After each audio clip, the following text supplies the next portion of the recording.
We've spoken about harms to the self. Now let's speak about harms to the family. So there is explicit statements from LGBT activists on the necessity to destroy the family, actually. And this is quite shocking again, but let me read you from one or from several of these activists. Masha Gessen, a lesbian, says it's a no-brainer that homosexual activists should have the right to marry. But I also think equally that it's a no-brainer that the institution of marriage should not exist. Fighting for gay marriage generally involves lying about what we're going to do with marriage when we get there, because we lie that the institute of marriage is not going to change, and that's a lie. The institution of marriage is going to change, and it should change. And again, I don't think it should exist. And I don't like taking part in creating fictions about my life. That's sort of not what I had in mind when I came out 30 years ago. I have 3 kids who have 5 parents, more or less, and I don't see why they shouldn't have 5 parents. I met my new partner, and she just had a baby, and that baby's biological father is my brother, and my daughter's biological father is a man who lives in Russia, and my adopted son also considers him his father. So this a lot of information in that kind of quote, but you can see that she thinks that same-sex marriage, gay marriage, necessarily means the dissolution and the destruction of traditional marriage between man and wife. And then you also hear her describing her, her quote-unquote family and all the relations. It's 3 children, 5 parents. So this is why when we read about the overhauling of straight America, Marshall Kirk and Hunter Madsen were saying, let's not look at any children involved. Let's not look at the social dynamics of the gay reality. Let's ignore that when we're presenting to the larger public, because it's going to be shocking. It's going to be confusing. Like, how can anyone live like this? How can anyone behave like this? And look at the damage that's coming to the family institution. Another quote comes from the Gay Liberation Front Manifesto, and this is a document from the 70s where gay liberation activists put out their plan, they put out their ideology, and part of it is, quote, "We must aim at the abolition of the family so that the sexist male supremacist system can no longer be nurtured there."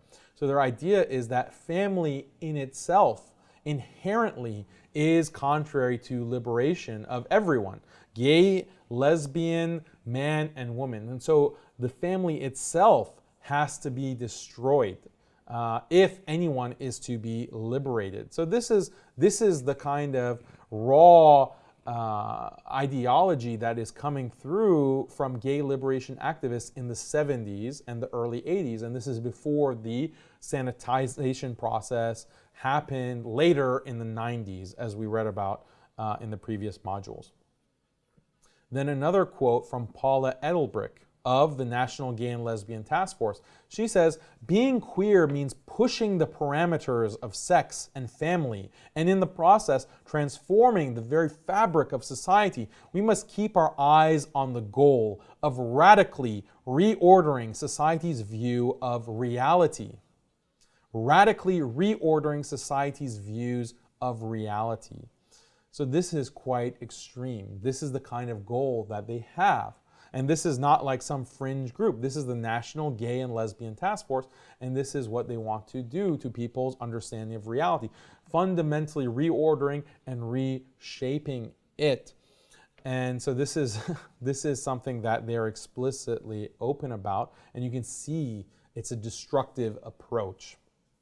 Now, beyond what these activists are saying, let's look at some of the actions and activities that we find in society today due to the normalization of homosexuality. So perhaps you've heard of child drag queens and child drag queens where you have a little boy, 9 years old, who is dressed as a woman, a fully grown woman, wearing a bra, wearing women's underwear, and dancing at gay nightclubs. This is something that has happened, and it was even documented in the news.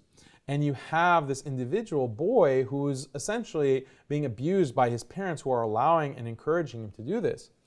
And he will dress up, and he was even featured on Good Morning America. And this is a mainstream morning talk show that's seen by millions of people daily. And they did a feature on this boy, this child drag queen. And he came on stage in this huge wig and this garish outfit. And you saw the audience all clapping their hands and celebrating about this child drag queen. The idea of a drag queen, of a man dressed as a woman, this is a part of gay culture. It's something that is found in strip clubs, in these seedy environments, these nightclubs. That is part of the gay community. And now you're bringing children into that. So you're normalizing it in such a subversive way. And this is then being mainstreamed and broadcast throughout the world on these major media channels. You also have the concept of toddlers transitioning. So children as young as 4 or 5 that are diagnosed with having gender dysphoria and then given hormones to change their gender. And it's become such a crisis, and so many of these psychiatrists and psychologists that have been influenced by this ideology are sending children to get gender transformation, and it's reached such a terrible extent that within the UK there are actual hospitals dedicated to children's gender transition, clinics dedicated to children's gender transition. And it's such a horrifying thing to even think about. And in one particular hospital in the UK, there were 35 resignations, doctors and nurses resigning from that hospital because in 3 years, in just a 3-year period, because of how upset they were with what is going on and what they're doing to children.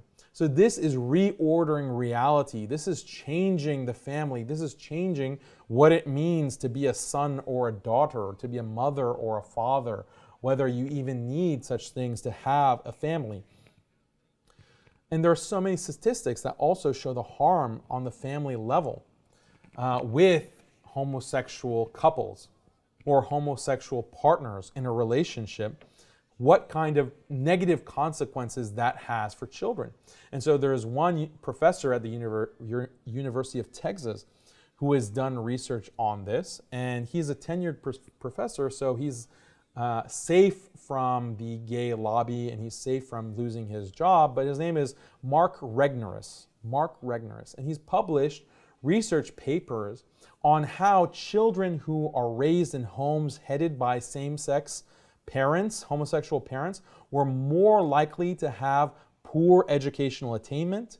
They're more likely to engage in all kinds of risky sexual behavior. They're more likely, these children, to be sexually molested, to have STDs. They're more likely to smoke tobacco and marijuana when they grow up. They're more likely to become alcoholics. They're more likely to be on public assistance as adults. They're more likely to be in mental health counseling or therapy. They're more likely to suffer from depression. They're more likely to get in trouble with the law. All of these factors, children within the households of homosexual parents, they are at risk for all of these things to a much greater extent than children in heterosexual parent households. And so this is a rigorous scientific study where it factors in different confounding environmental factors. So it's rigorous, it's research, peer-reviewed, and he's published this, Mark Regnerus. There's also research from another sociologist, Paul Sullins, and he's comparing again children growing up with opposite sex attracted parents versus same-sex attracted parents. And so the children in the care of the gay lesbian couples were twice as likely to have developmental disability, twice as likely to have had medical treatment for emotional problems, 3 times as likely to have had medicine prescribed for a psychological condition.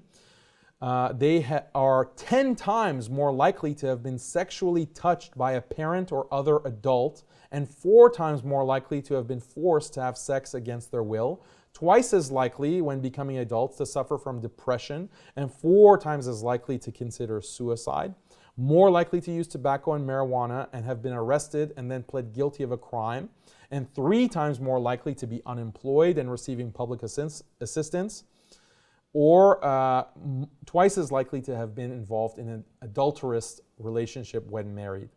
So all of these factors, again, you can see the effect on children who are part of these households. And it makes sense, because if you are a child and you have 2 fathers, quote unquote, it's not really 2 fathers or 2 mothers. You might at most have 1 biological parent, and then a stranger, and then a complete stranger who is also taking that role of a parent. And so we're going to look actually at some of the stats on child molestation and the involvement of homosexuals in that. But this is the type of families that are created due to this type of behavior. And so gay marriage is something that no Muslim and no sane person can support when we realize and see the actual results of these kinds of behaviors.